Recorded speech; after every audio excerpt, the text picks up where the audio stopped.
बोलो सद्गुरु देव की जय। संत समाज की जय।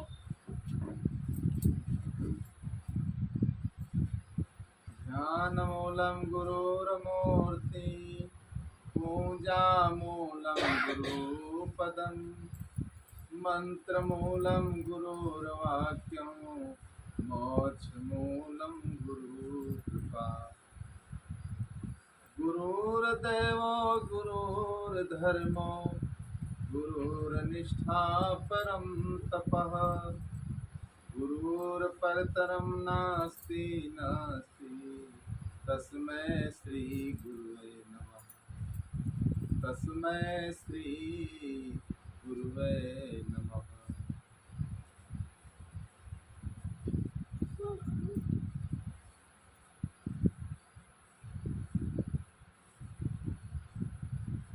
प्रेम से नाम प्रभु का जो जन गाएंगे, से नाम प्रभु का जो जन गाएंगे, भार भव सिंधु से वो ही तर जाएंगे।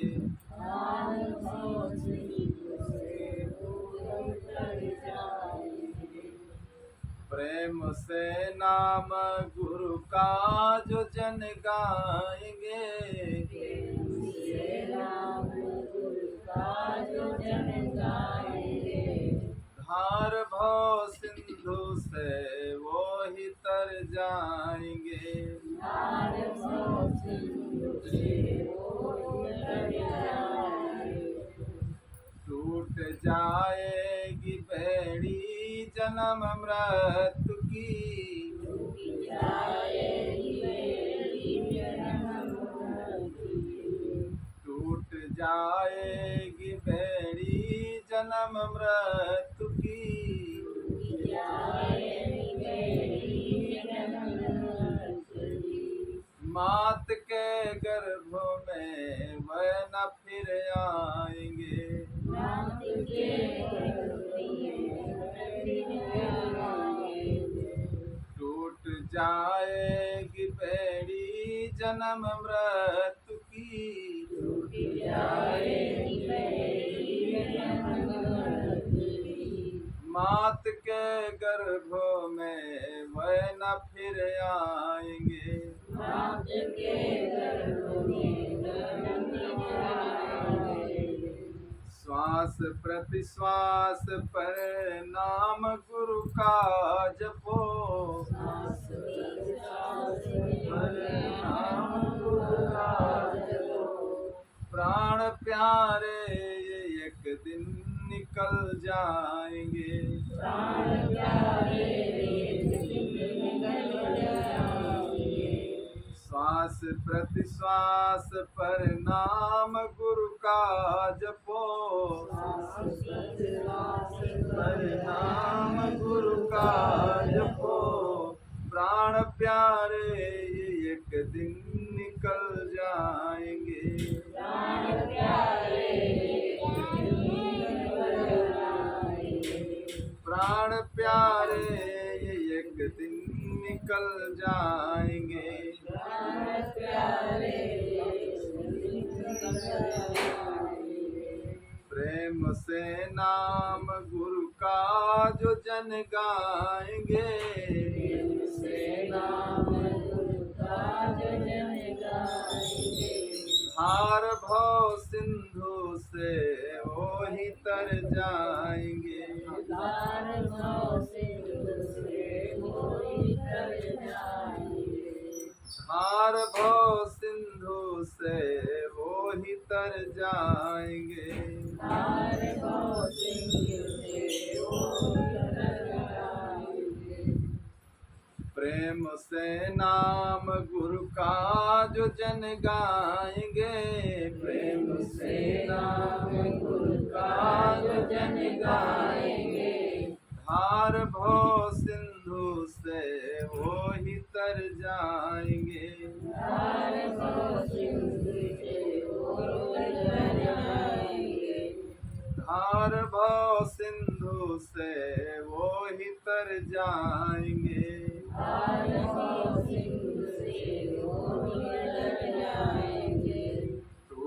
जाएगी बेड़ी जन्म मृत्यु की, जाएगी बेड़ी जन्म मृत्यु की। मात के गर्भ में वह न फिर आएंगे, मात के गर्भ में वह न आएंगे। मात के गर्भ में वह न फिर आएंगे, मात के गर्भ में वह न आएंगे। अपने निज रूप को लखी अमर हो गए,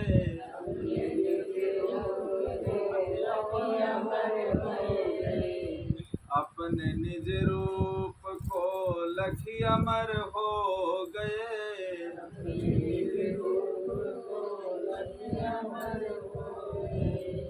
उनके उपदेश से सब सुधर जाएंगे, उनके उपदेश से सब सुधर जाएंगे।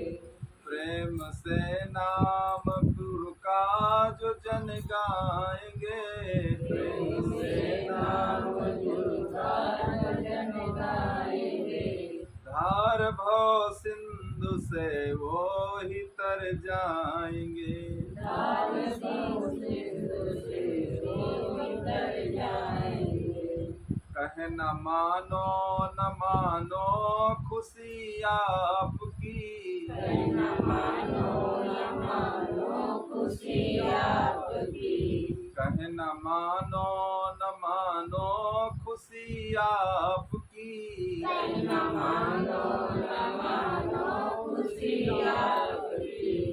हम तो योगी हैं कह कर विचर जाएंगे, हम तो योगी हैं कहकर विचर जाएंगे। हम तो योगी हैं कह कर विचर जाएंगे, हम तो योगी हैं कहकर विचर जाएंगे। प्रेम से नाम गुरु का जो जन गाएंगे, प्रेम से नाम गुरु का भजन गाएंगे। धार भव सिंधु से वो ही तर जाएंगे, धार भव सिंधु से वो ही तर जाएंगे। धार भव सिंधु से वो ही तर जाएंगे। धार भव सिंधु से वो ही तर जाएंगे। बोलो सद्गुरुदेव की जय।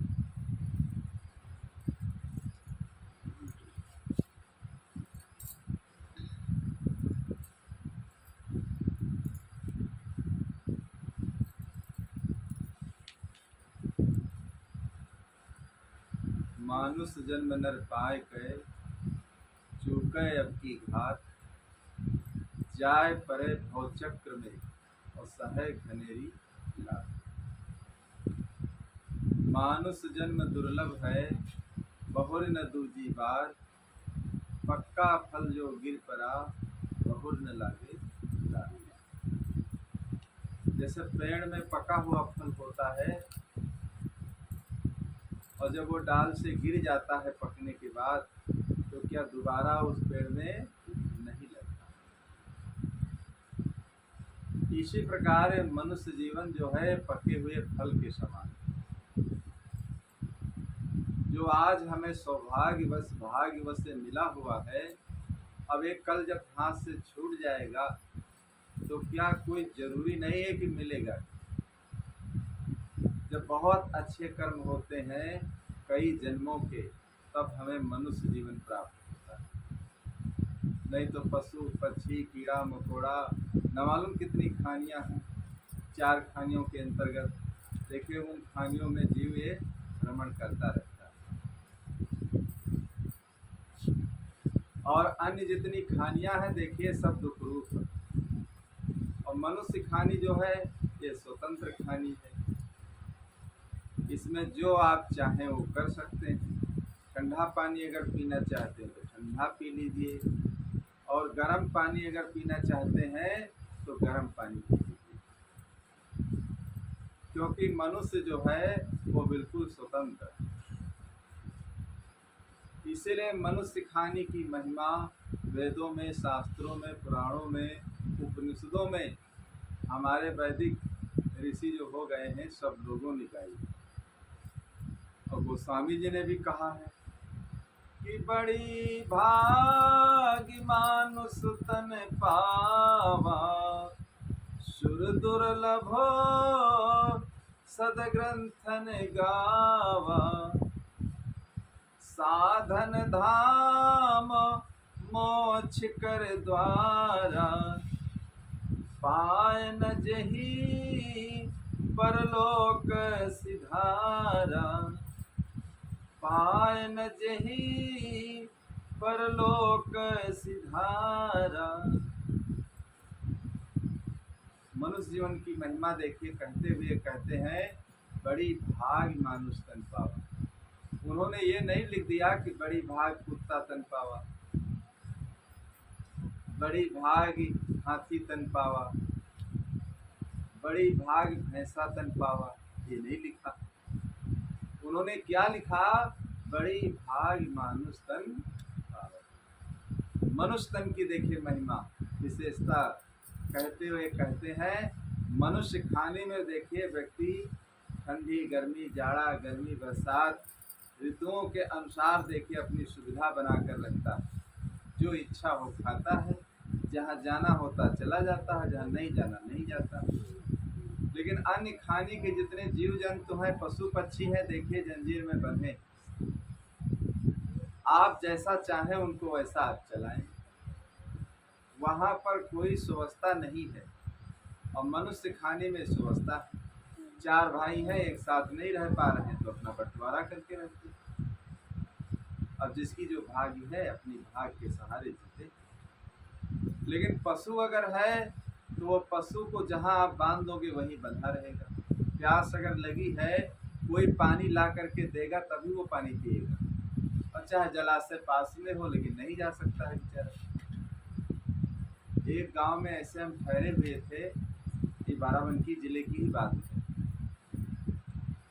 तो तब तक एक जहाँ ठहरे थे उनके पड़ोसियों ने धान की बिक्री किया, और वो जो लोग थे गेहूं भी थे, धान थे, ऊँट लेकर के आए और ऊँटों पर बड़े बड़े बोरा सब कस दिया, बांध दिया रस्सी से ऊँट को बैठा करके, और फिर डंडा मार करके इधर उधर फिर उनको खड़े कर दिया।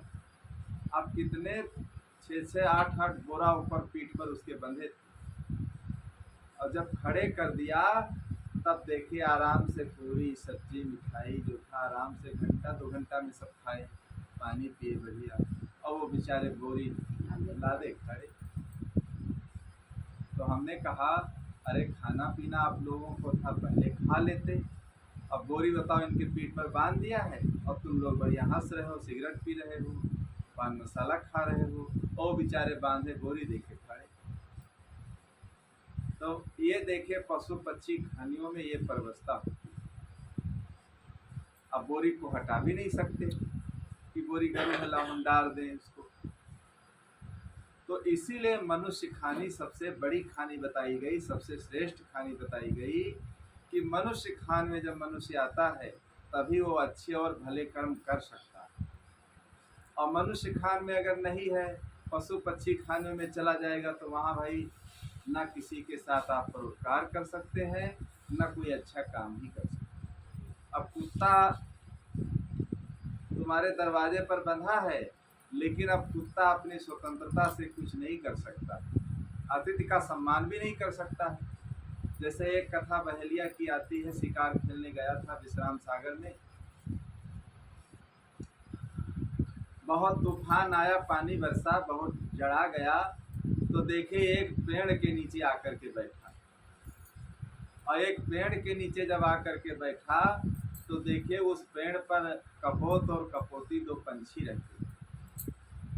बहुत पुरानी कथा है, जो विश्राम सागर पढ़े होंगे वो जानते हैं। तो कपोत कपोती रहते थे और वो बहुत भूखा था।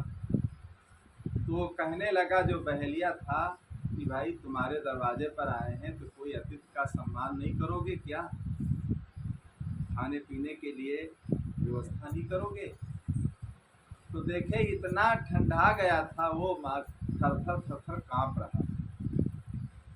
तो पंछी ने देखा जहां पर एक चिता जल रही थी और उसी चोंच में जलती हुई लकड़ी को ला करके वहीं डाल दिया, और जो उसका घोंसला था उस घोंसले को नीचे गिरा दिया और जला दिया कि लाओ इसको ताप करके अपनी ठंडी का निवारण कर दो।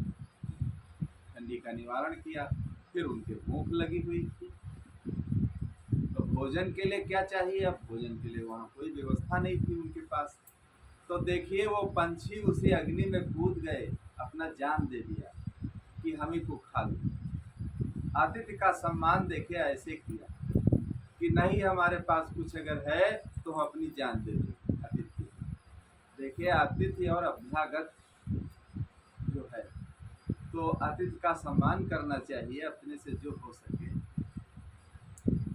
कहने का मतलब यह है पंछी होते हुए देखिए जान दे दिया और लकड़ी अपना घोंसला गिरा करके उसकी ठंडी निवारण किया। अगर मनुष्य खाने में कहते अगर आज हम होते तो जरूर इसकी कोई व्यवस्था करते और इसके लिए कुछ न कुछ हम बनाते।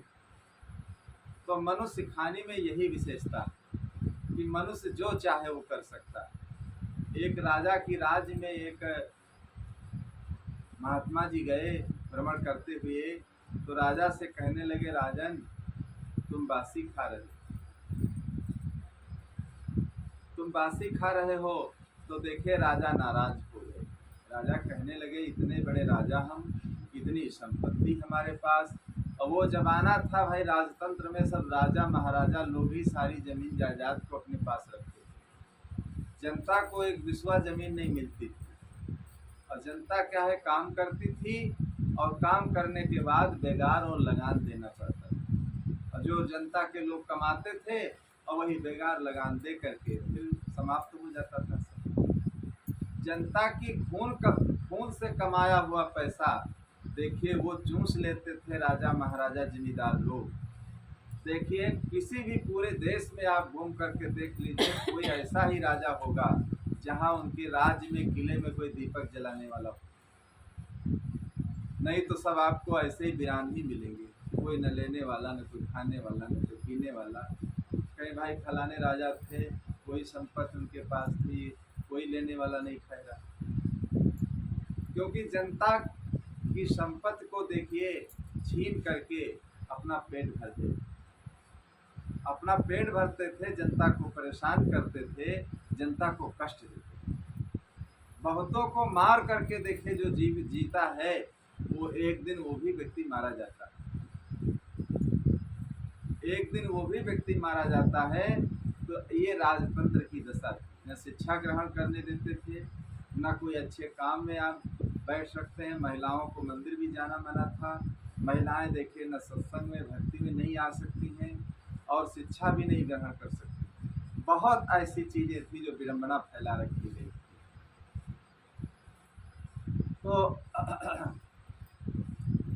तो मनुष्य इतना बुद्धिमान है कि धीरे धीरे सारे अंधविश्वास को देखिए खत्म करके और बिल्कुल जीवन को अपनी निराला बना दिया। मनुष्य में इतनी शक्ति, मनुष्य में इतनी ताकत। तो ऐसे राजा महाराजा लोग जनता को प्रताड़ित करते थे और जनता का खून पीते थे। तो जनता का खून पीने वाला व्यक्ति वो कभी सुखी नहीं हो सकता, कभी अपनी जिंदगी को बढ़िया अच्छे ढंग से नहीं व्यतीत कर सकता।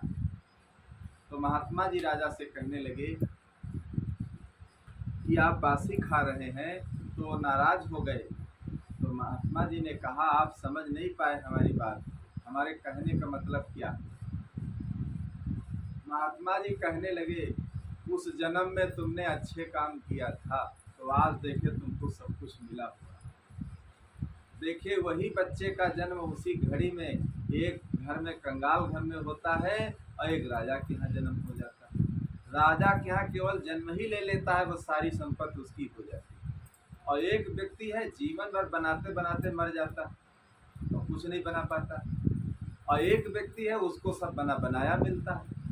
सबकी भाग्य अलग अलग होते हैं, सबके कर्म अलग अलग होते हैं।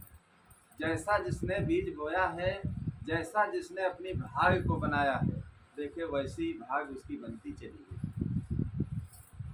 वैसे ही भाग उसकी बनती चली गई। तो बासी खाने का मतलब ये है कि पहले जन्म में देखे भाई अच्छे काम किया था, तो इन दुखियों की, साधु संतों की दान धर्म सेवा भक्ति तुमने किया, तो वही राजा हो,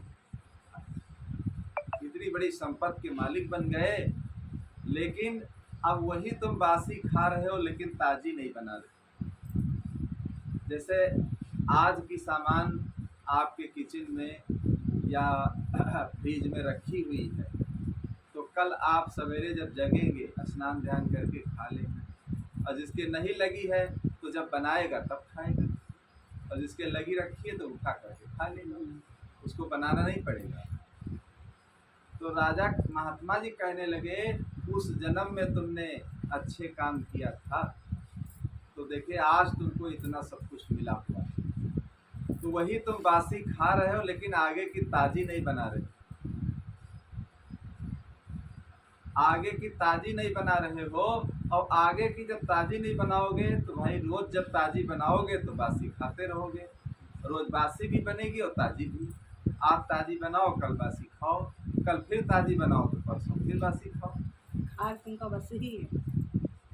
तो और जब ताजी बनाओगे नहीं तो एक दिन बासी खा लोगे, फिर दूसरे दिन बासी क्या खाओगे, दूसरे दिन बासी क्या खाओगे।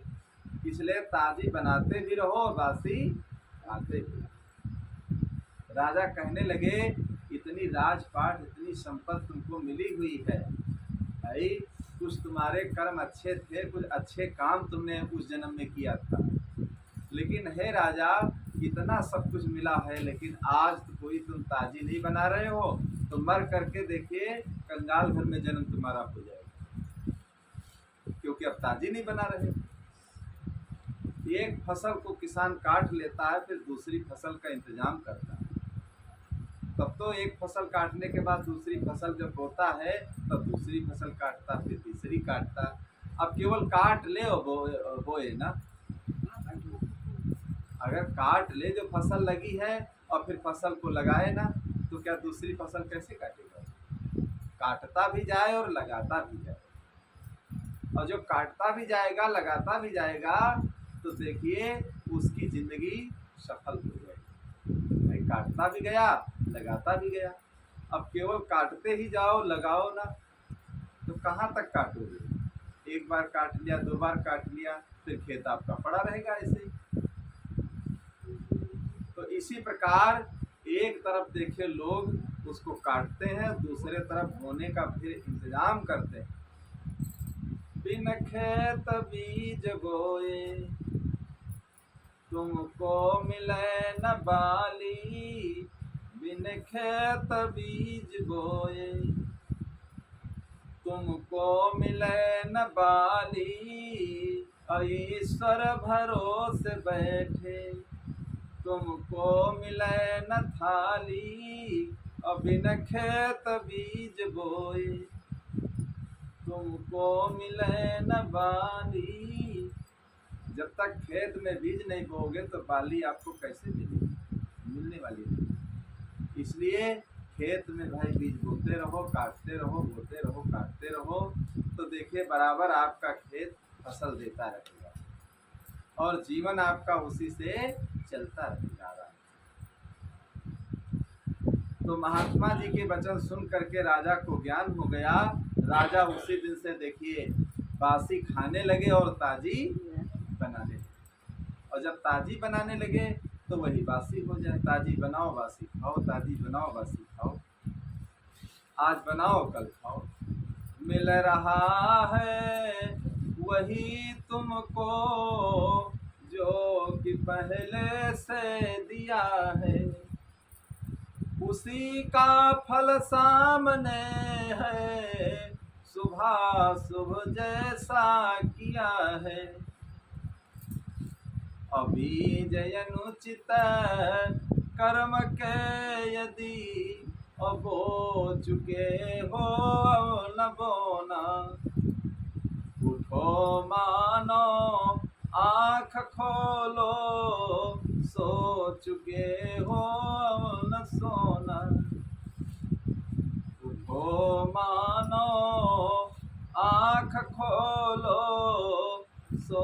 चुके हो न सोना। मिल रहा है वही तुमको जो कि पहले से दिया, जो कि पहले से तुमने दिया है वही आज तुमको मिला हुआ। जैसे कर्म तुमने किया है वैसा ही तुमको आज फल मिला हुआ। मिल रहा है वही तुमको जो कि पहले से दिया, और उसी का फल सामने है, सुबह शुभ जैसा किया। उसी का फल आज तुम्हारे सामने है जैसा तुमने कर्म किया। बीज अनुचित कर्म के यदि बो चुके हो अब न बोना। जो गलत काम कर चुके हो तो कर चुके हो, लेकिन अब कोई गलत काम मत करना। अब जब गलत काम करते रहोगे तो बीज देखिए गंदा, फिर अब वो उगता जाएगा, फिर तुमको काटना पड़ेगा। तो हर मनुष्य को चाहिए अपने कर्मों की तरफ ध्यान देते हुए। महात्मा जी ने ज्ञान दे दिया राजा को। राजा देखिए उसी दिन से देखिए सब अच्छे अच्छे काम करने लगे। एक राज में नियम क्या था, 5 साल के बाद राजा राज से निकाल दिया जाता था। तब तक एक महात्मा जी आ गए, तो महात्मा जी ने पूछा, अरे राजन क्यों आप दुखी हैं? कहीं अभी 5 साल हमारे पूरे हो रहे हैं, निकाल दिए जाएंगे। यहाँ तो धन संपत्ति माल खजाना सब कुछ है, सब चीज़ खाते पीते हैं, और जब जंगल को निकाल दिए जाएंगे तो जंगल में वहाँ क्या मिलेगा, कहाँ रहेंगे? तो महात्मा जी ने कहा कि इस समय ताला कुंजी किसके पास है, मालिक कौन है? फिर मालिक तो हम ही है भाई। ताला कुंजी जिसके हाथ है तो कुंजी लगाएगा तो खुल जाएगी, और ताला ही नहीं तो कुंजी कैसे खुलेगी? वो खुलने वाली नहीं। तो कहीं जब ताला कुंजी तुम्हारे हाथ में है तो जहाँ जंगल में जाना है अभी से धीरे धीरे सामान भेजते जाओ। सामान जब भेजते जाओगे, अभी 5 साल जब पूरे हो जाएंगे तो वहीं जा कर के रहना आराम से। सामान भेजते जाओ यहाँ से। इस घर में रह करके उस घर की तैयारी कर लो, उस घर की तैयारी कर लो, उस घर के लिए व्यवस्था कर लो, तो देखिए अच्छा घर तुमको वहाँ मिल जाएगा। अगर तैयारी आप नहीं करोगे तो देखिए अच्छा घर मिलने वाला नहीं। तो राजा ने क्या किया, उसी दिन से देखिए धन संपत्ति न मालूम कितनी वस्तुएं जंगल को भेजने लगी। और जब समय उनका पूरा हुआ, वहाँ से घोड़ा लेकर के लोग आए, नौकर आदि उनको बुला ले गए। फिर देखिए वहाँ प्रेम से रहने लगे। तो आदमी जीवन में करना कुछ नहीं चाहता और फल बड़े बड़े ऊंचे चाहता है। फल कैसे मिलेगा उसको? भाई जीवन में जब कुछ करते रहोगे तभी तो जीवन में तुमको फल मिलेगा, और जीवन में जब करोगे नहीं कुछ तब क्या तुम्हें फल मिलने वाला है? कोई फल मिलने वाला नहीं। इसलिए हर इंसान को चाहिए कि अपनी शक्ति के अनुसार अपने जीवन में कुछ न कुछ अच्छे काम करते रहना चाहिए। अच्छे काम जब करोगे तो संस्कार अच्छे बनेंगे, विचार अच्छे बनेंगे, जीवन में निर्मलता आएगी। बड़े बड़े धनी लोग, बड़े बड़े देखिए ऐसे लोग सब हाथ पसारे सब चले जाते हैं। हाथ पसारे सब चले जाते हैं तो मुट्ठी बांध कर आया पसारे हाथ जाएगा। तो मुट्ठी बांध कर आया पसारे हाथ जाएगा। पथिक मालिक करोड़ों का तो कहलाने से क्या होगा? पथिक मालिक करोड़ों का तो कहलाने से क्या होगा? करोड़ों का मालिक कहलाने से क्या होने वाला? कुछ भी होने वाला नहीं, क्योंकि जीवन में कोई अच्छा काम नहीं कर पाए और जिंदगी सारी देखिए ऐसे ही चली गई बेकार में, और सारी जिंदगी को खाने सोने में गंवा दिया। तो पथिक मालिक करोड़ों का तो कहलाने से क्या हो? करोड़ों की संपत्ति धरी रह जाए। कोठ बंगले खड़े के खड़े रह गए, कोठ बंगले खड़े के रह गए, सब नगीने जड़े के जड़े रह गए, सब नगीने जड़े के जड़े रह गए, सब नगीने जड़े के जड़े रह गए, सब नगीने जड़े के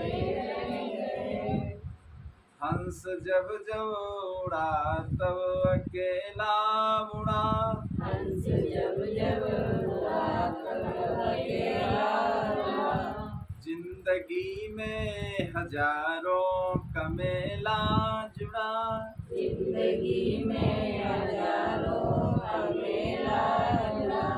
हंस जब जब उड़ा तब अकेला उड़ा, हंस जब जब उड़ा तब अकेला उड़ा। जिंदगी में हजारों का मेला जुड़ा, जिंदगी में हजारों का मेला जुड़ा। हजारों का मेला देखिए जुड़ा होता है, लेकिन जब ये हंस उड़ता है तो देखिए अकेला ही उड़ जाता है। हंस अकेला ही उड़ जाता है, तो जीवन में अगर कोई गठरी नहीं बांध कर रखे हो तो चलते समय क्या ले जाओगे? कुछ नहीं ले जा पाओगे। एक बहुत पुरानी बात हमें याद आ गई। पहली बार साधु बनने के बाद जब हम जहाँ इस शरीर का जन्म हुआ था वहाँ गए पहली बार, तो बहुत लोग, पूरे गांव के लोग इकट्ठे हुए, मिलने आए। और उसी गांव में देखिए एक महिला थी, बहुत बुजुर्ग, अकेली अकेली थी। चांदी के रुपए भी थे उनके पास। और पुराने ज़माने में देखिए, आज जितना शिक्षा बढ़ती गई है, महिलाओं में गहना की प्रथा कम है। शिक्षा बढ़ी, गहने की प्रथाएं कम हो गई हैं। वो ज़माना था पूरे शरीर में महिलाएं गहने ही लटकाती थी। चोर डाकू लोग देखिए लूट लेते थे। यही सिहाली के पास एक गदईपुर गांव है, एक बंसीलाल जी थे वहाँ, और हम लोग आते जाते थे। और दो उनके पत्नियाँ थी, वो निमसार गई और किसी को कोई संतान नहीं थी। तो निमसार जब गई और सोने के सब बाला वाला सब पहने थी, जैसे चक्र में नहाया और जैसे निकलने लगी, पीछे से एक आया, कोई परिवार था, और पता नहीं कैसे किया, हाथ पर दोनों के बाले छीन लिया, लेके चला गया। न निमसार न ललता मैया बेचारी रोती गाती वहाँ से लौट करके आई। जब हमसे मिली तो कहने लगी, अरे साहब, अरे आप लोग आते जाते रहे तो कभी देखिए जो घर में था वही खिला दिया, कोई सेवा पानी सही रूप से नहीं हम कर पाए, न कोई दान न पुण्य। अब देखिए, अब जो सोना वोना था हमारे पास वही निमसार में छीन लिया गया, चोरों ने छीन लिया। तो देखिए ऐसे ऐसे चोर सब देखिए तीर्थों में लगते हैं कि सब छीन छोड़ लेते। तो गहने की प्रथा बहुत देखिए उस जमाने में थी। गहने के लिए लड़ाई झगड़ा खुराफात बहुत देखिए घरों में होती रहती थी। और गहना ज्ञान का गहना पहनना चाहिए। ये गहने देखिए जो हैं, ये चोर लोग छीनते हैं, लेकिन वो ज्ञान के जो गहने होते हैं उनको चोर लोग छीनने वाले। पहनो पहनो री सोहागीन ज्ञान गजरा, पहनो पहनो री सुहागिन ज्ञान गजरा। पहनो पहनो री सोहागीन ज्ञान गजरा, पहनो पहनो री सुहागिन ज्ञान गजरा। तो दया धर्म की ओढ़ोरी चुनरिया, दया धर्म की ओढ़ोरी चुनरिया। दया धर्म की ओढ़ोरी चुनरिया, दया धर्म की ओढ़ोरी चुनरिया। सील का नैनों में लगा लो कजरा, पहनो पहनो री सोहागिल ज्ञान गजरा, पहनो पहनो री सुहागिन ज्ञान गजरा। पहनो पहनो री सोहागिल ज्ञान गजरा, पहनो पहनो री सुहागिन ज्ञान गजरा। देखिए कल रक्षाबंधन में जैसे गजरा राखी, देखिए करोड़ों रुपया बर्बाद हुआ उसमें गजरा राखी। और ज्ञान का कहते गजरा, ज्ञान का गजरा पहनो, ज्ञान का गहना पहनो। और दया धर्म की ओढ़ोरी चुनरिया, दया और धर्म की भक्ति के कहते हैं चूनर ओढ़ना चाहिए। और चाहे 1000 10,000 की चूनर ओढ़ लो, चोर लोग जान जाएंगे, छीन लेंगे। जैसे उनके देखे बाला छीन लिया और रोती हुई वहां से लौट आई नीचे। 3 4 दिन पड़ी रही, नहीं खाया पिया। हमने कहा चाहे मर जाओ, अब ललता मैया देने वाली नहीं, चाहे जान दे दो, लेकिन अब ललता मैया देने वाली ही नहीं है। तो देखिए आदमी ऐसे ऐसे कार्य करता है। और एक आदमी ऐसे ही था, वो भी नीमसार गया था। तो नीमसार जब गया और वही अपनी कमीज निकाल करके स्नान करने लगा। और जब स्नान करने लगा तो कमीज को उठा ले गया। तो हमारे यहाँ जन्म स्थान का वो व्यक्ति था, कमीज उठा ले गया। नौजवान था, पूरी जिंदगी बिता दिया, लेकिन कमीज नहीं पहना। सब लोग समझाए, लड़के की शादियां हुई और लोग कहने लगे बच्चे तुमको वहाँ ससुराल नहीं ले जाएंगे, ऐसे ही एक धोती पहन करके जैसे हम लोग ओढ़ते हैं ऐसे एक ओढ़ लेते थे। हमको भी कई बार मिले, हमने कहा अंचला दे दें और कमीज आप बनवा कर पहने, ठंडी लगती होगी जाड़े में तुम्हारे। कहीं हम जीवन में पहनेंगे नहीं, जब ललता महारानी आकर हमें देंगी सिला कर तभी हम पहने। हम ऐसे जिंदगी अपनी गंवा दी, ऐसे जिंदगी पूरी गंवा दिया, फिर पहना नहीं। लेकिन ललता महारानी की भी दया नहीं आई और कमीज आई नहीं बाहर। ऐसे शरीर छूट गया, शरीर भी छूट गया उनका। तो देखिए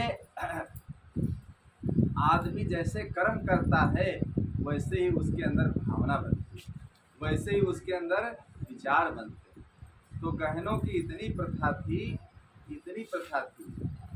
यही बाराबंकी जिले की ही बात है, एक लड़की ससुराल को जा रही थी। अब जब वो जमाना था ससुराल को लड़की माता पिता के यहाँ से चलती थी तो महिलाएं रोती थी। देखिए ये रोने की भी आवाज़ धीरे धीरे बंद हो गई, बहुत कम रह गई रोने की आवाज़। तो रोती थी तो लिपट लिपट करके रोती थी जब वो चलती थी, और एक महिला वो भी रो रही थी लिपट करके। अब देखिए लिपट करके जब रोने लगी तो दोनों गहना पहने थी, एक कील पहने थी, एक गुलाका पहने थी। तो लपट करके जब रोई तो ऐसा आंकुरा जैसा उसमें था, दोनों फंस गए। अब दोनों जब फंस गए, अब दोनों बंधी बंधी खड़ी। वैसे ही तो सब लोग कहने लगे अरे भाई देखिए गठरी लिए ससुर जी देखिए खड़े हैं बेचारे, ऐसे लोग पैदल बहू को लेने जाते थे या बैलगाड़ी से लेने जाते थे, और ससुर जी गठरी सिप्पल लिए खड़े हैं और भाई जाओ जल्दी, क्यों नहीं जा रही हो। दोनों बंधी बेचारी, अगर छूटे तो दोनों की नाक फट जाए। तो जब अन्य महिलाओं ने देखा तो देखिए उसी गांव में एक सोनारी नाम के मनुष्य थे। तो वो जब बुलाए गए और मोचना लेकर के आए तब उसको काटा, काटने के बाद तब कील बुलाका वो हटा, तब हटा और हटने के बाद तब वो लड़की ससुराल को गई। न मालूम कैसे कैसे गहना होते थे, अरे दाल पीना है, दूध पीना है, मुंह की साफ सफाई करना है। अब इतना बड़ा गहना लटक रहा है कान में, नाक में। अब बताओ उसको नाक आ जाए, फूंक आ जाए, कैसे साफ करोगे, बड़ी समस्या है। तो जैसे एक में फंस गया तो चलो सोनार आकर के काट दिया, कहाँ तक शीशा में देख देख करके उसको झाड़ोगे कुछ। अब यही अगर झाड़ोगे तो घर की सफाई, भोजन बनाना, सब काम करना कब करोगे। इसीलिए तो हम लोग अंगूठी पहना बंद करते हैं कि हाथों में मत पहनो, और पहनो लेकिन हाथों में न पहनो। किसके पास समय है जो रोज अपनी अंगूठी को ब्रश से साफ करेगा, नहीं साफ करेगा, नहीं कर पाएगा। हाथों को, उंगलियों को साफ रखो, शुद्ध रखो। भाई किसी को भोजन देना है, जलपान बनाना है, खुद खाना है, कोई मेहमान है, कोई साधु संत है, कैसे दो, तो साफ रखना चाहिए हाथों को। गहने की आवाज़ें होती है। और ऐसे ही एक महिला थी, अब पुराना ज़माना था, तब न निरमा था, न कोई साबुन था, ऐसे रेहू से कपड़े लोग धो लेते थे, मिट्टी से बालों को साफ कर लेते थे। तो बच्चे ने लैट्रिन किया, अब लैट्रिन को उठाया, जल्दी जल्दी गई और उठाया अब कोई उंगली खाली नहीं थी, सब में अंगूठी। बहुत साधु संत ऐसे देखे, बड़ी बड़ी अंगूठी दोनों हाथ में पहने। तो अब गंदगी भर गई। जब सूर्य भगवान को जल चढ़ाने लगी ऐसे हाथ जोड़ करके, तो अब बदबू आ रही थी। और जब बदबू आ रही थी तो कहा आज सूर्य नारायण में तो बदबू आ रही थी। तो तब तक दूसरी महिला पानी लेने के लिए जब कुएं में आई, कहा अरे सूर्य नारायण में बदबू नहीं आ रही है, ये तुम्हारे हाथों में बदबू। हाथों को जब साफ किया तो बदबू आना बंद। इसलिए छल्ला मुंदरी किसी भी प्रकार की हाथों में नहीं, साफ करना। अब हाथों में कहाँ तक तुम रोज ध्यान करोगी, नहाने धोने में चलो, निकालो फिर पुरुष से हर अंगूठी को साफ करो उसको। अब भोजन देना है, बच्चे जा रहे हैं, करना है काम, फिर घर का काम कब करोगी। तो इसलिए गहने की रवाज उस जमाने में बहुत थी, और बहुत बहुत देखे शादियों में गहने बनाए भी जाते, और ऐसे ऐसे गहने बनाए जाते थे। भक्ति के लिए कहा जाए कि भक्ति करो, कंठी पहन लो, तो लोग नहीं पहनते हैं। और एक सेठ जी थे, वो साधु संतों को मानते थे, सेठानी नहीं मानती थी, जलती थी। तो देखिए 1 किलो चांदी की हंसुली बनवा करके लाए, पानी फिरवाए लाए, लोहे की थी। सेठानी को दिया, सेठानी बहुत खुश हो गई। 1 किलो का घेरा पहन ली गले में, अब पहने पहने घूमे बेचारी, लेटने में नहाने धोने में। अब 1 किलो का घेरा में पड़ा, अब लेटे तो आफत, करवट ले तो आफत, लेकिन उतारी नहीं। लाल होगा गला लेकिन उतारी नहीं। कहीं सेठ जी भाई लाए हैं, अगर सोने की हथकड़ी डाल दी जाए किसी को चांदी की तो लोग डलवा लेंगे, और लोहे की अगर डाली जाए तो नहीं डलवाएंगे। कुछ दिनों के बाद नहाते धोते जब पानी उतर गया और जब शीशे में देखा तो सब जंग लग गई, निकाल दिया। जब सेठ जी आए दफ्तर से, कहा इतना बड़ा छल हमारे साथ किया, इतना भी छल हमारे साथ किया कि बताओ चांदी का पानी फिरा करके लोहा पहना दिया, इसीलिए तो छाले पड़ गए हमारे घर। तो सेठ जी कहने लगे कब से हम कहते हैं भक्ति में आ जाओ, भक्ति में आ जाओ, अकेले हम भक्ति करते हैं, छोटी सी कंठी पहनने में तुमको इतना वजन है, और 1 किलो की देखे हंसुली पहने पहने साल भर से घूम रही, नहीं करूँ तुम्हारा गला लग रहा। तो पति चाहे श्रम करते करते मर जाए या बीमार रहे, पर नारी यही चाहती है ड्योढ़ी पर खड़ा सुनार रहे, पर नारी यही चाहती है ड्योढ़ी पर खड़ा सुनार रहे। तो पति चाहे श्रम करते करते मर जाए या बीमार, घर की व्यवस्था, हर घर की स्थिति, हर चीज़ को देख लेना चाहिए। बहुत ऐसी महिलाएं होती हैं गहनों के लिए, न मालूम क्या क्या चीज़ के लिए, सुबह शाम सप्ताह में लड़ेगी जरूर। अरे घर की व्यवस्था देख लो कैसी स्थिति, उस हिसाब से सारे काम करने चाहिए। पति चाहे श्रम करते करते मर जाए या बीमार रहे, पर नारी यही चाहती है ड्योढ़ी पर खड़ा सोना। तो देखिए इन सब चीज़ों के, ये गहनों के चोर न लागे, ये सद्गुण रूपी जो गहना है इनके चोर भी इनको लेने वाले नहीं। अब जैसे पुस्तकें अच्छी अच्छी हैं हम लोगों के पास, अब कोई चोर अगर चोरी करने आए तो किताबों को नहीं देगा, किताबों को अगर चोरी करेगा तो चोरी छूट जाएगी, उसमें जो लिखा सोना चांदी चुराएगा लेकिन किताबों को नहीं चुराएगा। हमारे गुरुजी एक बार गुजरात जा रहे थे और बीजक टीका पहली बार जब उन्होंने किया तो बीजक टीका ले करके गुजरात जा रहे थे। उन्होंने कभी झोला तक नहीं रखा और अपनी साफी में ही कपड़ों को बांध कर पीठ में बांध लेते थे, और झोला वोला कुछ नहीं, न झोली न झोला कुछ नहीं, एकदम फक्कर गिरा, कोई चीज़ लेना देना नहीं, कोई चीज़ की चिंता फिक्र नहीं। तो चोर ने समझा कि इसमें कोई माल ताल होगा, तो पूरी पुस्तक को जो लपेटी थी कपड़े में उठा करके लेके चला गया। वहाँ जब खोला होगा तो उसमें सब लिखा पट्टी बढ़िया चीज़ें लिखी, फेंक दिया। तो देखे दूसरी बार फिर उन्होंने बीजक की टीका लिखा, और दूसरी बार जब लिखा तो बनारस में उसको छपने के लिए दिया, तो बनारस में वो लुप्त हो गई। वहाँ पर बाबू बैजनाथ प्रकाश बुक सेलर जो थे राजा दरवाजा में विश्वनाथ मंदिर के पास, तो बहुत बड़ा ठाकुर प्रसाद बैजनाथ प्रसाद, इनका बहुत बड़ा प्रेस था। पत्र पत्रिकाएँ देखे, ये सब कैलेंडर ये सब छपते थे वहाँ से। तो 13,000 रुपये उस ज़माने में दे करके और पुस्तक को दे दिया। फिर वो गुजरात चले गए। जो प्रेस मालिक थे राम बाबू, उनका जब शरीर छूट गया अचानक, तो लौट करके जब बनारस गए गुरुजी, तो उनकी पत्नी थी एक लड़की, तो कहने लगे पुस्तक को छापा नहीं। कहीं छापे क्या, पहले आप पैसा जमा करिए। कहीं पैसा तो हमने तुम्हारे पति के हाथ में 13,000 रुपये जमा कर दिया था।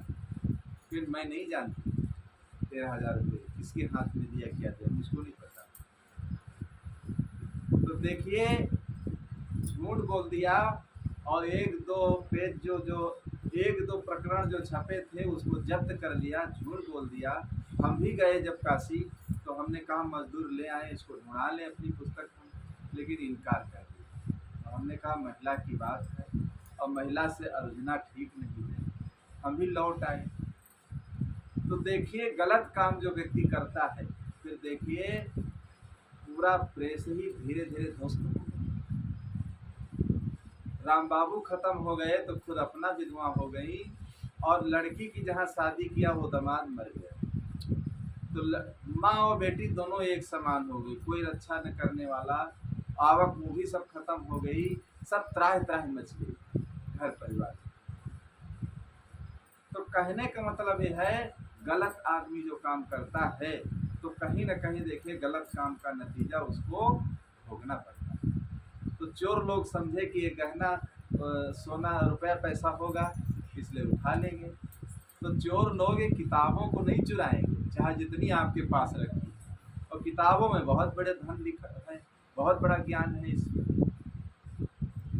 तो इस प्रकार कहते हैं, जब तक मनुष्य ज्ञान रूपी धन को पायो जी, मैंने राम रतन धन पाया। क्या रेडियो में देखिए, रेडियो गाता रहता था, पायो जी मैंने राम रतन धन पाया। तो ऐसा रतन रूपी धन देखिए जो कमा लेता है अपने जीवन में, उसका मनुष्य जीवन पाना सफल, नहीं तो मनुष्य जीवन पाना ही उसका बेकार हो जाता है।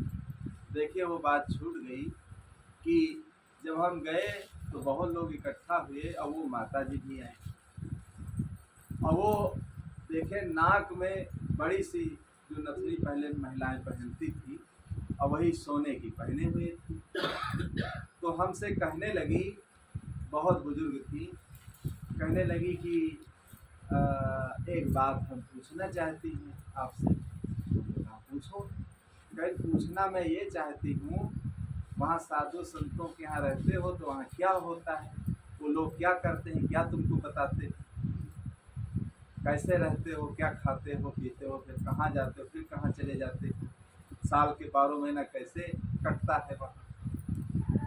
तो कथा सत्संग भी होता होगा वहाँ रोज सुनते होगे तुम।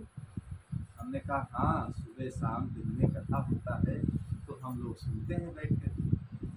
तो कहेंगे अच्छी अच्छी बातें बताते होंगे तुमको साधु लोग। हमने कहा हाँ, अच्छी अच्छी बातें बताते हैं। तो कहा एक बात मैं पूछना चाहती हूँ, ये जो मेरी नथनी है जो मैं पहने, ये हमारे साथ कैसे जाएगी,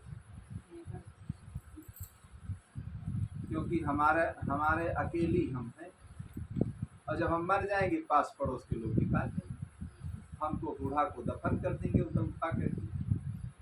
तो कोई साधु संतों से जब इतने दिन तुमने सुना होगा और कई महीने हो गए, तो तरह तरह की बातें बताते होंगे। तो भाई कोई उपाय अगर तुम सुने हो तो बताओ हमको। तो हमने कहा जब तुम मरने लगना तो कटकटा करके उसको पकड़ लेना खूब मजबूती से नथनी, और जब पकड़ लोगी तो तुम्हारे साथ चली जाएगी। और सब लोग हंसने लगे, कहीं जब हाथ यहीं रह जाएंगे तो कैसे पकड़ेंगी, आप जब यहीं रह जाएंगे तो कैसे पकड़ेंगी। कोई दूसरा उपाय हो तो बताइए। हमने कहा और उपाय कोई नहीं है, तुम कस के पकड़ लेना, बस तुम्हारे साथ चली जाए, ऐसे जाने वाली नहीं। कहीं ना ऐसी ये बात तो भाई ऐसे हंसाने के लिए है, पकड़ने से कुछ जाने वाली नहीं है। तो फिर हमने कहा देखिए इसको निकाल करके बेच डालो, और बेचने के बाद कोई अच्छे काम में लगा दो। कोई अगर तुम्हारे लगे लगाए संबंधी है तो उसको तो संपत्ति दिया है, लेकिन कुछ अपने लिए भी तो कर लो। जिस दिन मर जाओगे, जिस दिन प्राण छूट जाएंगे, तो यहाँ की संपत्ति ये काम नहीं आएगी। कुछ अपने लिए व्यवस्था कर लो, और अपने लिए जब जो व्यवस्था कर लोगे वो तुम्हारे काम आएगी। अपने लिए आदमी कुछ नहीं करता है कोई व्यवस्था, और जो करता है सब यहीं के लिए व्यवस्था करता रहता है। तो यहाँ की व्यवस्था देखिए, इस जन्म में तो काम आएगी, लेकिन उस जन्म में काम आने वाली नहीं। दोबारा हमारा जाना ही नहीं हो पाया। गई थी लैट्रीन, और कोई चोर बैठा था एक झाड़ी में, और वो बड़े जोर से कूदा, नथुनी को नोच, नाक भी फाट गई और नथुनी को भी लेके चला गया। बहुत रोई धोई जब मिली बहुत दिनों के बाद हमसे, तो देखिए कहने लगी, बहुत अच्छी बात बताया था आपने कि इसको बेच करके भंडारा कर दो, या कोई पुस्तक छपवा दो, या जाओ दान कर दो, इसको कोई अच्छे काम में इसको लगा दो, तुम्हारा दान हो जाएगा। लेकिन मैंने बात नहीं हम मानी, और टाल दिया कि जब आगे कभी आओगे देखा जाएगा। अब जिसको लेना था वो ले, और रोने लगी। तो हमने कहा रो मत, अब जिसकी थी वो ले गया। तुम परेशान भी थी कि मरने के बाद कौन निकालेगा, तो अपन जिंदन निकाल देगा, काम खत्म हो गया। अगर निकाल करके बेच करके कोई पुण्य काम में लगा देती तो तुम्हारे हाथ से अच्छा काम हो जाता। तो ये जब कर नहीं पाई तो चोर का था वो चोर ही। अब बात खत्म हो गई। अब ऐसे कोई अब तुमको छीनने वाला नहीं, ना कोई चोरी करने वाला, ना कोई परेशान करने वाला। तो देखिए आदमी जीवन में जो कुछ करता है मनुष्य जीवन में, तभी उसका मनुष्य जीवन पाना सफल होता। और मनुष्य खाने में ही देखिए हम कुछ न कुछ कर सकते हैं। अन्य पशु पक्षी जब हो जाओगे तो खुद ही भोजन नहीं है, दूसरे को क्या खिलाओगे, दूसरे को क्या खिलाओगे। तो इसलिए हर मनुष्य को चाहिए कि भाई जीवन को अच्छी तरीके से व्यतीत करने के लिए, और भाई यहाँ की व्यवस्था करते रहो, वहाँ की भी व्यवस्था करते रहो। तुमने रच रच बनाई महल कोठियाँ, रच रच बनाई महल कोठियाँ, कुछ वहाँ के लिए भी बनाते चलो, कुछ वहाँ के लिए भी बनाते चलो, कुछ वहाँ के लिए भी बनाते चलो।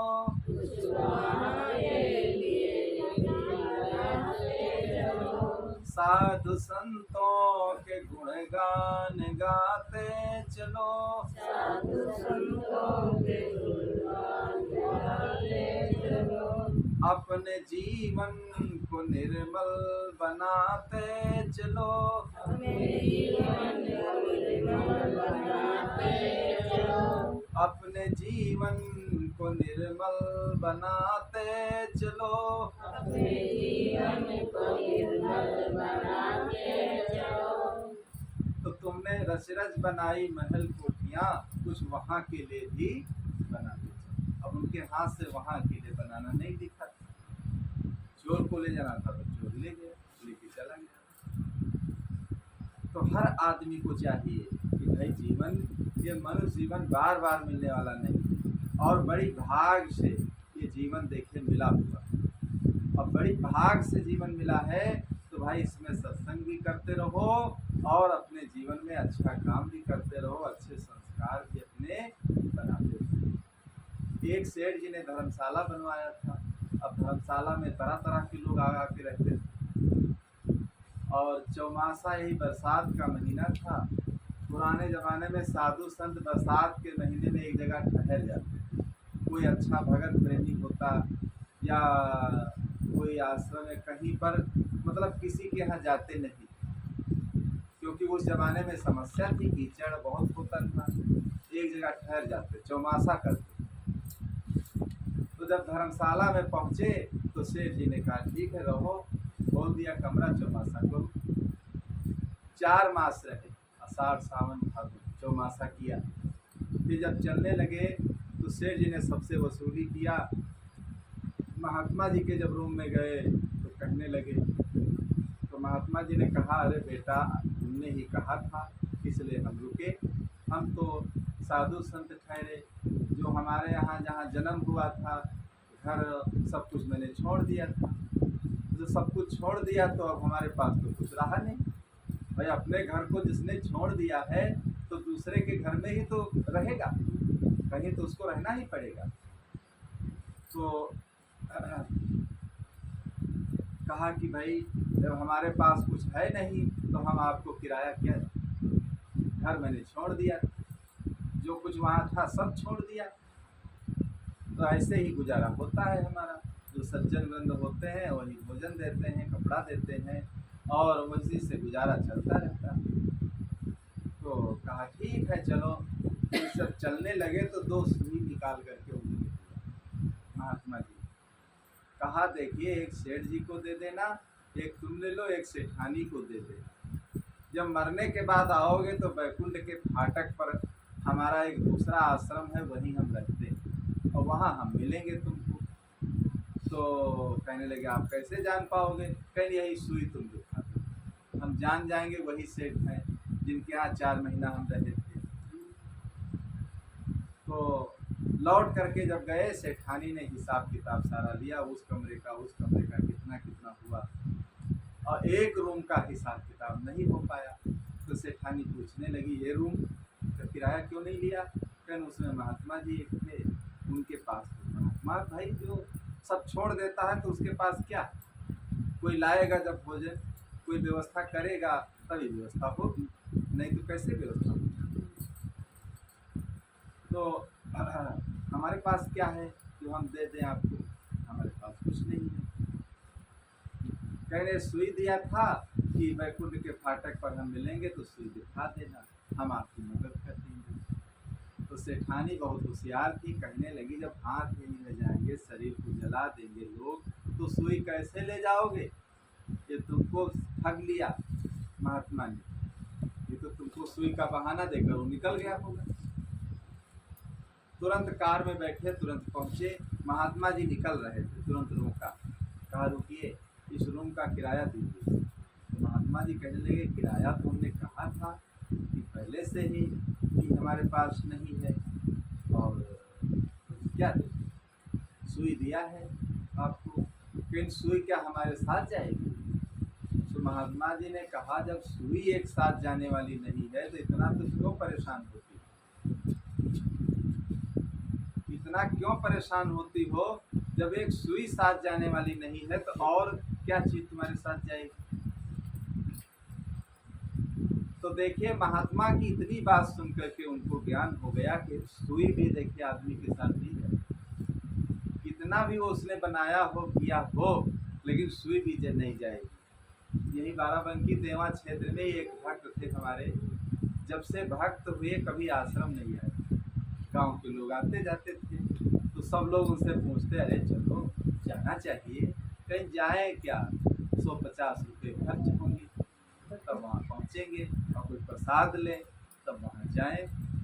तो खेत में जब निराने जाते थे जैसे पानी पी के चले जाते, दोनों प्राणी, कोई था नहीं, पानी पी के निरावा करें दोपहर तक, फिर आवे तो रूखा फीका उल्टा सीधा। और तो देखिए जोड़ते जोड़ते जोड़ते जोड़ते एक बार हम वहीं ठहरे हुए थे और यही देवा के पास राजापुर गाँव रामविलास जी के, तो अचानक कोई चीज़ मांगने आ गए और हम वहीं थे, ऐसे बैठे थे। तो उन्होंने कहा, और वो क्या है वो कड़क स्वभाव के थे, तो वो तुरंत कहने लगे अरे साहेब आए बंदगी तो कर लो, इतनी जल्दी है, सामान लेकर भागे जा रहे। तो फिर सामान रख के फिर आए बंदगी की। और हाल चाल पूछा गया कि ठीक है, ठीक हो गए, हाँ गए, अब शाम को आएंगे।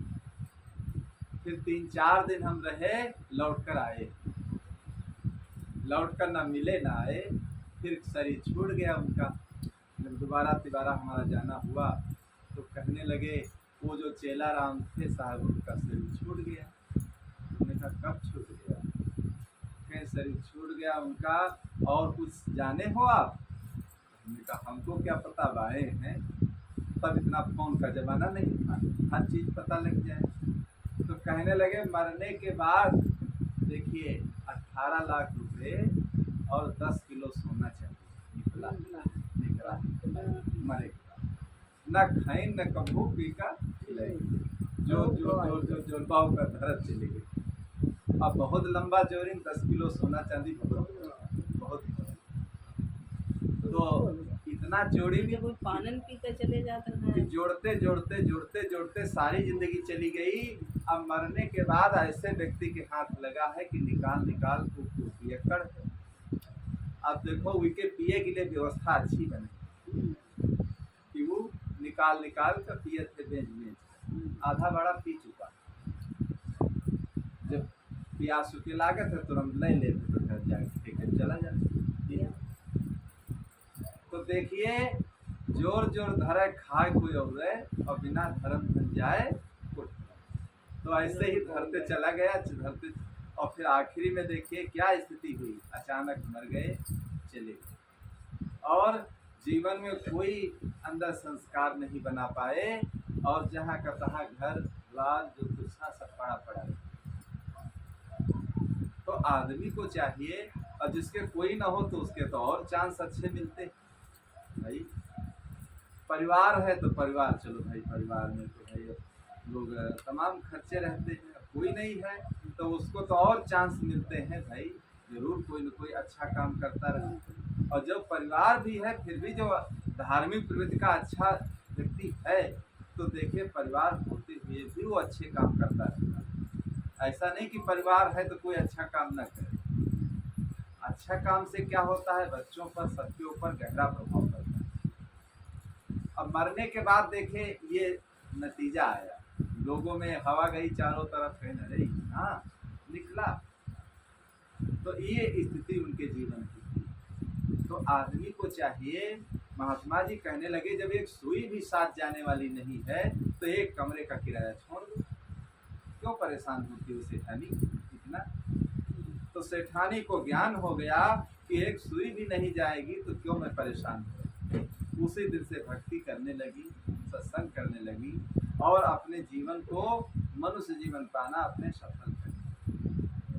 तो कहने का मतलब ये है हर आदमी को चाहिए कि जीवन को अच्छा बनाने के लिए कितना भी अमीरी और गरीबी हो, कुछ हो, चाहे जितनी समस्या हो, लेकिन अच्छी प्रवृत्ति का अगर आदमी है तो अच्छे काम जरूर वो कर लेगा, समय निकाल लेगा, अच्छे काम कर लेगा। और जो अच्छी प्रवृत्ति का व्यक्ति नहीं है तो जीवन में कितना भी उसको अवसर मिल जाए। एक बार विवेकानंद हॉस्पिटल हम गए थे तो वहाँ पर एक महिला थी, स्वामी जी कहीं गए थे, उनको अवसर दिया गया था कोई गरीब आ जाए तो मरीज के सहयोग के लिए एक रूम वहाँ बना हुआ, अगर उस रूम में जाओगे तो राहत के लिए तुम्हारे लिए वहाँ लिख दिया जाएगा कि इतने पैसे जांच में, इलाज में तुम्हारी छूट। तो जहाँ हम सुपरवाइज़र थे उनके रूम में बैठे हुए थे, तो अब वो मरीज आए बेचारे, कहने लगे, तो उन्होंने उसी महिला के पास भेजा। जब वो गए बेचारे, जब वो गए तो देखिए उसने साइन नहीं किया। सुपरवाइज़र कहने लगे, जो हॉस्पिटल के मालिक थे, कि अरे बहन जी तुमको 2-4 दिन का अवसर दिया गया, अभी स्वामी जी आ जाएंगे तो अवसर तुम्हारा ख़त्म हो जाएगा। अरे तब तो दिन दुखियों की सेवा कर लो, कम से कम जो व्यक्ति आए साइन कर दो, क्या तुम्हारा लगता है, और उसकी इलाज हो जाएगी बढ़िया। और तो देखिए अवसर जब मिल जाता है व्यक्ति को तो अवसर की भी लोग पहचान नहीं कर पाते। तो इसलिए देखिए मनुष्य जीवन में भक्ति और धर्म ये सब चीज़ें इसीलिए बताई जाती हैं कि मनुष्य जीवन में आए हो तो भाई यहाँ कुछ न कुछ करते चलो।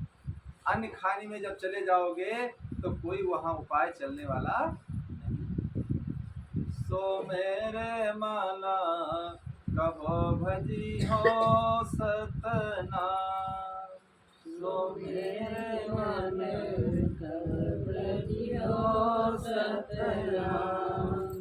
सो मेरे मन कबो भजी हो गुरु नाम, सो मेरे मन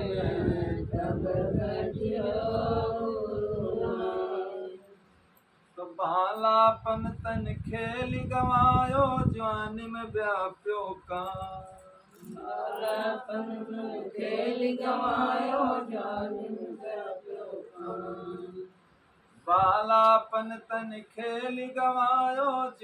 में व्याप्यो का,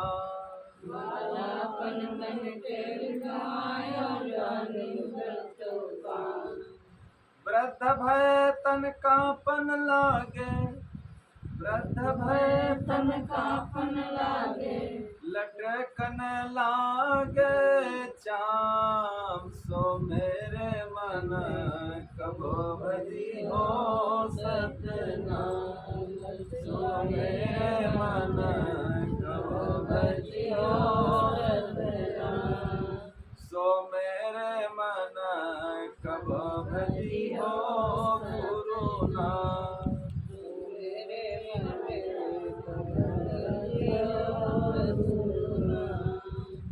तो लाठी लेके चलत मार्ग में सहा जात नहीं घा, लाठी लेकर चलत मार्ग में सहा जात नहीं घा, लाठी लेके चलत मार्ग में सहा जात नहीं घा, लाठी लेकर चलत मार्ग में सहा जात नहीं घा, कानन बधिर नयन नहीं सूझे, दात भय बेकाम, सो मेरे मन कबो भजी हो गुरु नाम, सो मेरे मन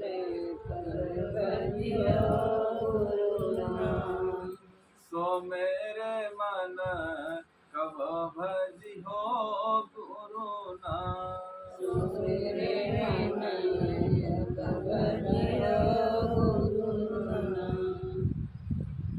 तो घर की नारी विमुख है बैठी पुत्र करत बदनाम, घर की नारी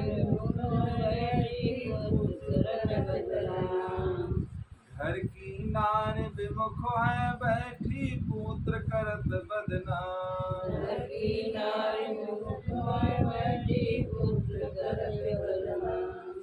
बरबरात बिरथाया बूढ़ा अटपट आठो याम, बरबरात बिरथाया बूढ़ा अटपट आठो याम, सो मेरे मन कबो भजी हो गुरु नाम, सो मेरे मन कबो भजी हो गुरु नाम, सो मेरे मन कबो भजी हो गुरु नाम, सो मेरे मन कबो भजी हो गुरु नाम, तो खटिया से भुई माँ कर दे है छूट जाए धन धाम, खटिया से भुई माँ कर दे है छूट जाए धन धाम, बरबरात बिरथाया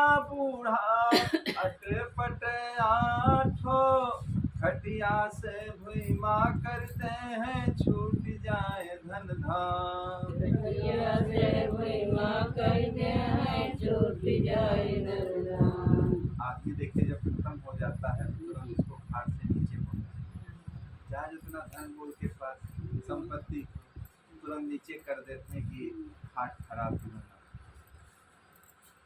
तो खटिया से भुई माँ कर दे है छूट जाए धन धाम, खटिया से भुई माँ कर दे है छूट जाए धन धाम, कहत कबीर काह तब करियो, कबीर लाल करियो परिह यम से काम सो मेरे मन कब भजियो गुरुनाम।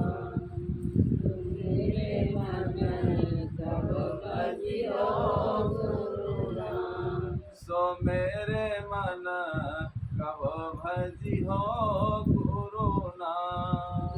मेरे मन कब भजियो गुरुनाम। बोलो सद्गुरुदेव की जय